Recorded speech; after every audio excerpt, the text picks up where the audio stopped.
Audio clip number 27، اس میں انشاءاللہ زبدل آپ قرآن پاک کی سورہ بقرہ کی آیت نمبر 78 سے لے کر 80 تک آیات کی تلاوت، ترجمہ اور تفسیر صراط الجنان سنیں گے۔ بسم اللہ الرحمن الرحیم۔ ترجمہ: اللہ کے نام سے شروع جو نہایت مہربان رحمت والا ہے۔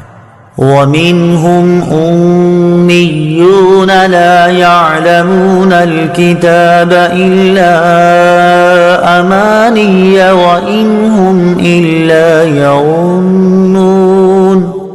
ترجمہ: اور ان میں کچھ ان پڑھ ہیں جو کتاب کو نہیں جانتے مگر زبانی پڑھ لینا یا کچھ اپنی من گھڑت، اور یہ صرف خیال و گمان میں پڑے ہوئے ہیں۔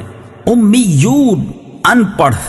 تفسیر صراط الجنان میں ہے، یہاں سے یہودیوں کے دوسرے گروہ کا تذکرہ ہے۔ فرمایا گیا کہ اب یہودیوں کے دوسرے گروہ کی سنیے کہ ان میں کچھ ان پڑھ ہیں جو کتاب یعنی تورات کو خود تو نہیں جانتے بلکہ اپنے مفاد پرست سرداروں کے بیانات پر ہی الٹے سیدھے خیال و گمان میں پڑے ہوئے ہیں کہ ان کی تو بخشش ہو ہی جائے گی، یہ انہی من گھڑت خیالات میں خوش ہیں۔ فَوَيْلٌ لِّلَّذِينَ يَكْتُبُونَ الْكِتَابَ بِأَيْدِيهِمْ ثُمَّ يَقُولُونَ هَذَا مِنْ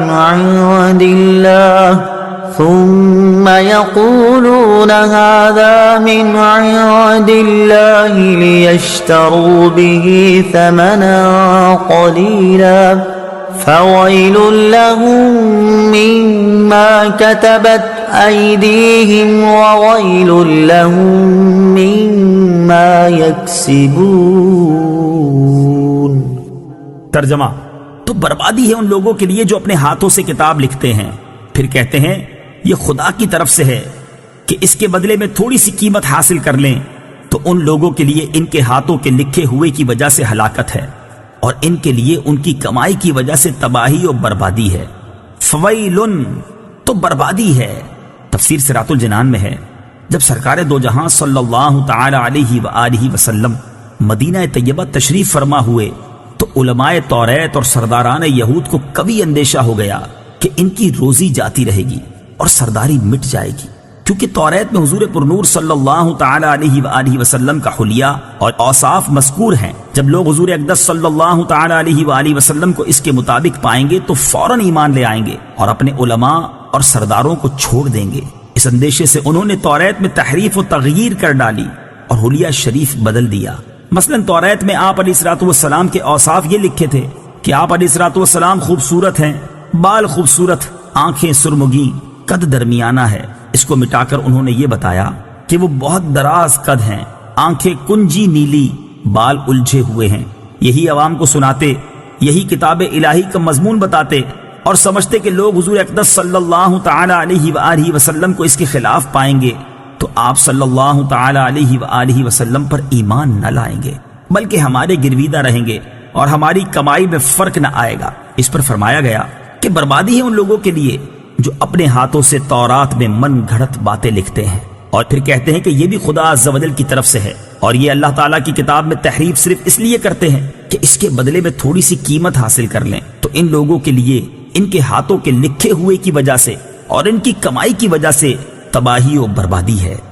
وَقَالُوا لَن تَمَسَّنَا النَّارُ إِلَّا أَيَّامًا مَّعْدُودَةً قُلْ أَتَّخَذْتُمْ عِندَ اللَّهِ عَهْدًا فَلَن يُخْلِفَ اللَّهُ عَهْدَهُ أَمْ تَقُولُونَ عَلَى اللَّهِ مَا لَا تَعْلَمُونَ۔ ترجمہ: اور بولے ہمیں تو آگ ہرگز نہ چھوئے گی مگر گنتی کے چند دن۔ اے حبیب تم فرما دو کیا تم نے خدا سے کوئی وعدہ لیا ہوا ہے؟ اگر ایسا ہے پھر تو اللہ عز و جل ہرگز وعدہ خلافی نہیں کرے گا، بلکہ تم اللہ پر وہ بات کہہ رہے ہو جس کا تمہیں علم نہیں۔